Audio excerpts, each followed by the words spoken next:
A colación de lo que has dicho de que Jesús viene pronto, muchos están ahora hablando del año 2031. La pregunta es, ¿va a venir Jesús en el 2031? Mira, esto es lo que yo creo. La respuesta es creo que no. Que Jesús no va a venir en el año 2031. Creo que va a venir antes. Am, Mira, te voy a decir por qué creo que no en el 2031. Porque si alguien conoce los tiempos y que el tiempo está corto y que queda poco tiempo, ese es Satanás, ese es el enemigo. Él sabe que el tiempo está corto. Si yo fuera el enemigo, yo voy a poner fechas aquí y allá, aquí y allá. Voy a poner el año 2000, el año 2012, el año 2031, etcétera. Muchas de esas fechas van a venir y se van a ir y Jesús no ha venido. Pero va a haber al menos una fecha que va a ser puesta por el enemigo más allá de la fecha que Jesús ya ha determinado para venir. ¿Por qué? Porque de aquí al 2031 quedan ¿cuánto? 12 años. Van a 11, 12 años. 11 años y medio, 12 años. ¿Ok? Entonces, creo que lo que va a ocurrir es lo siguiente. Esto es lo que yo creo. No soy profeta, pero esto es lo que yo creo.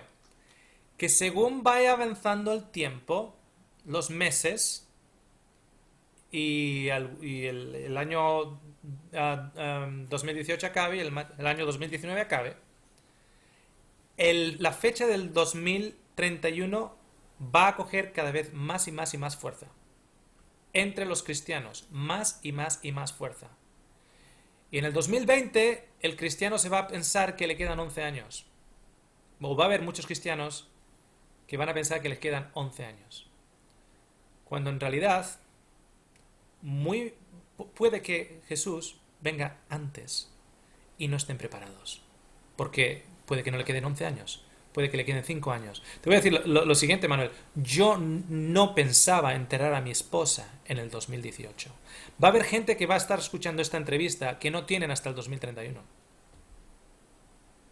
¿A mí de qué me vale saber que Jesús va a venir en el 2031 si yo no sé si yo voy a llegar al 2019? ¿Entiendes? Yo no sé si yo voy a llegar al 2019. Ujú. El hecho de poner el 2031 creo que no va a ocurrir en esa fecha. Si quedan pocos años, si quedan pocos años, digamos que quedan un puñado de años. Si quedan un puñado de años, creo que Jesús vendría antes del 2031. Si quedan más años del 2031, creo que la fecha del 2031 va a crear mucho daño en aquellos que pongan el énfasis en la fecha y luego esa fecha viene y se va y Jesús no ha venido. Personalmente creo que quedan pocos años. Personalmente creo que queda un puñado de años. Yo no sé cuántos, pero Ujú. la realidad es lo siguiente.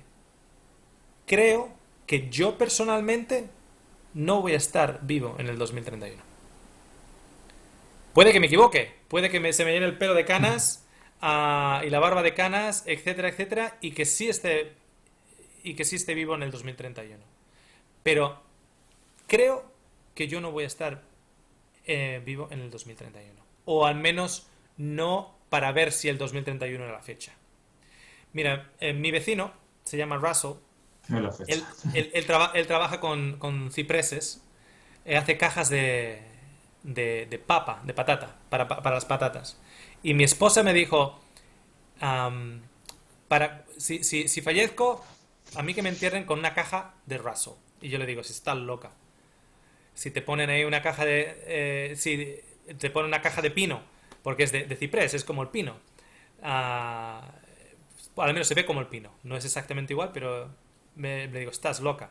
Te entierro yo con una caja de ciprés y luego todas las críticas quedan para mí. Vaya esposo más barato, etcétera. Y me dice, es mi funeral, yo quiero hacer lo que a mí me dé la gana. Quiero una caja de raso del vecino.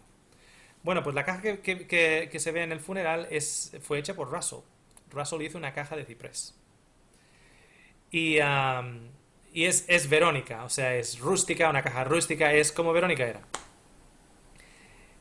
Y estaba hablando con mi cuñado y yo le dije, tuve que cumplir el deseo de Verónica de no pagar dinero por una caja de funeral que cuesta $2000 y enterrarla con la caja de ciprés de Russell. Porque me dijo que en la mañana de la resurrección lo primero que va a ser mirar en el agujero. Y si ve que he pagado dinero por un cofre, antes de darme un beso, me va a dar un puñetazo. Y mi cuñado va y me dice, Oscar, pero entiende que esa caja está enterrada en la tierra y se va a descomponer.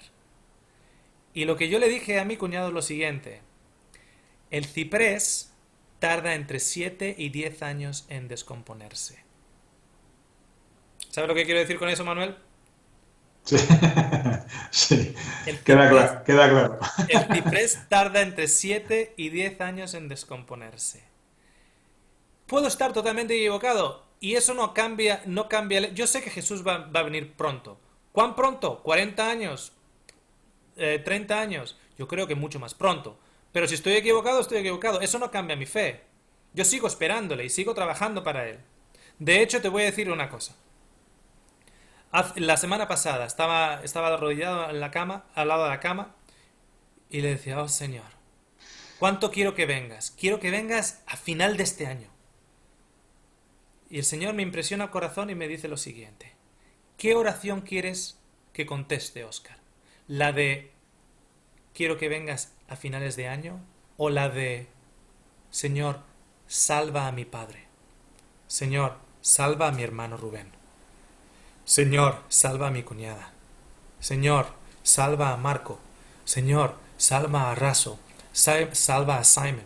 ¿Cuál de las oraciones quieres que conteste? Porque si yo vengo a final de año, Oscar, tú estás, pero ellos todavía no.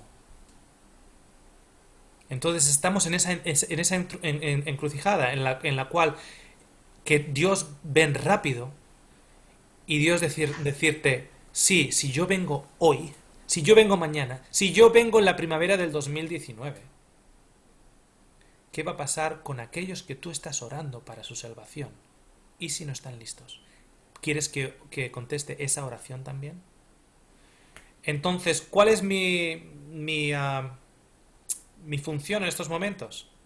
Reflejar a Cristo de tal manera que cuando mi padre hable conmigo por teléfono, se enamore de Cristo. Cuando mi hermano hable conmigo, se enamore de Cristo. Para que cuando a todas las otras personas que estén rodeándome no me vean a mí, vean a Cristo y se enamoren de Cristo. Y cuanto más yo exponga a Cristo, más Cristo va a atraerles a ellos. Y cuanto más de ellos vengan y se conviertan, más rápido el Señor va a cumplir mi oración por su salvación y en su segunda venida. Um, Mira, ¿en qué manera ha cambiado todo esto en en mi manera de pensar? La experiencia con Verónica me ha quitado el miedo. El miedo total a declarar quién es Cristo y quién es Cristo en mi vida. El otro día fui al supermercado y compro unas cositas para el desayuno, para los niños, etcétera. Y con una gran sonrisa, y la chica del supermercado me dice, Good morning. Me dice, buenos días, ¿cómo estás? Y yo le digo, fantástico, Dios es bueno. Y se me queda así mirando y dice, wow. Y dice, oh, wow, ¿estás contento? Y dice, claro que estoy contento, soy un redimido del Señor. Y luego me puse a hablar con ella, ¿y cómo ha sido tu día? Etcétera, etcétera, etcétera. Y según me da las bolsas, le miro y le digo, Él te ama, que Dios te bendiga, chao. Eso, hace un año, no lo hubiera hecho de la misma manera. ¿Por qué? Porque tenía miedo de que, ¿qué van a decir? Que estoy un pirado. Ahora no, ahora es mi intención el decir a todo el mundo lo bueno que es Dios, para que todo el mundo se acerque a Dios lo antes posible, para que Cristo pueda venir lo antes posible y yo pueda abrazar a mi esposa lo antes posible. Cuando yo vea los cielos enrollarse en la segunda venida de Cristo, la Biblia nos dice que va a haber gente que se va a esconder en las rocas, que se van a apartar, que se van a esconder en cualquier recoveco, que van a salir, se van a meter en sus autos y van a tratar de escapar, etcétera, porque viene el Cordero y los cielos se empiezan a enrollar. ¿Sabes dónde yo voy? Si yo tengo gasolina en el coche y las carreteras todavía están como para que yo pueda utilizarlas, o si tengo la bicicleta a mano, yo me voy al cementerio. ¿Entiendes lo que te quiero decir, Manuel? Si yo veo el cielo enrollarse, ¡hey! Me cojo a los hijos al cementerio todos. Porque es la visión más hermosa que vamos a poder ver. El lugar para estar. En la segunda venida de Cristo, el lugar para estar es en un cementerio. La visión tiene que ser gloriosa. No escapándote, metiéndote en diferentes lugares, sino en un cementerio. Y qué mejor cementerio que donde tengo enterrado a mi esposa. Para que cuando ella se levante, yo sea la primera persona que ella vea.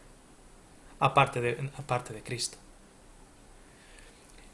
Hay algo que está congelando a los cristianos, y es el miedo.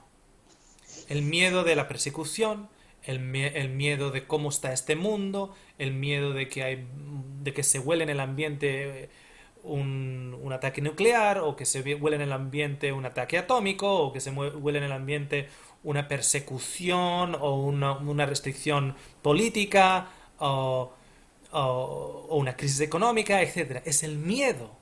Es lo que congela al cristiano, está congelando al cristiano. Si en estos momentos, yo estoy ahora hablando contigo, en estos momentos, por la puerta de mi casa, entra un ejército, me pones contra la pared y me dice, o niegas a Cristo, o te pegamos un tiro. ¡Hey! Me ha tocado la lotería, Manuel. Me ha tocado la lotería, porque tengo la oportunidad de decir, ¡wow! Oportunidad de decir que mi Dios es un Dios hermoso y que no le puedo negar. ¿Cómo le voy a negar teniendo ahora lo que tengo en una tumba esperando por mí? Tengo la oportunidad de testificar por Cristo y tengo la oportunidad de ser ganancia cuando ese hombre me pegue una bala en la cabeza. Porque para el cristiano vivir es Cristo y morir es ganancia. El problema que yo estoy viendo estos días, y con muchos de los cristianos que tienen ese desazón que hablábamos antes, esa desesperanza que tenemos antes, es que tienen miedo. Están congelados por el miedo. Y estamos congelados por el miedo cuando es un espíritu que Dios no nos ha dado. Dios no nos ha dado el espíritu de miedo, sino de poder, de amor y de una mente sana. Ese es el espíritu que Dios nos ha dado.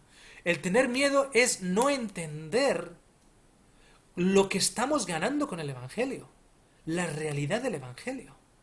¿Miedo a qué? Escucho todavía gente diciéndome que tiene miedo a la persecución.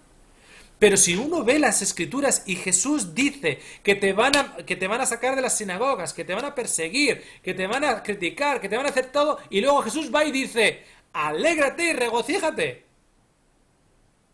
¿Cómo puede ser eso? Claro. Pero si estamos puestos en esas circunstancias, solo, única y exclusivamente, no para salvar nuestras vidas, sino para testificar por Cristo. Es por eso que estamos puestos en esas circunstancias. Mi esposa ha pasado por esta circunstancia y mi familia está pasando por esta circunstancia para poder testificar por Cristo en esta circunstancia.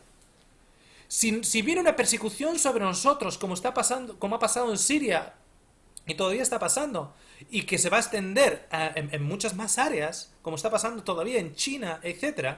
Si viene tal persecución sobre nosotros, no es para que nosotros miremos cómo podemos salvar nuestras vidas.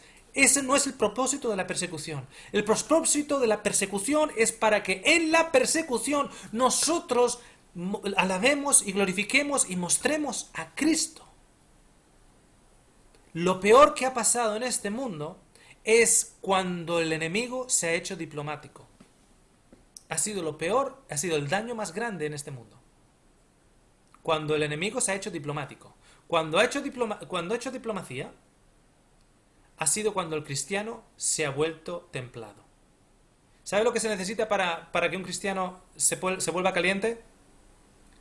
Temperatura.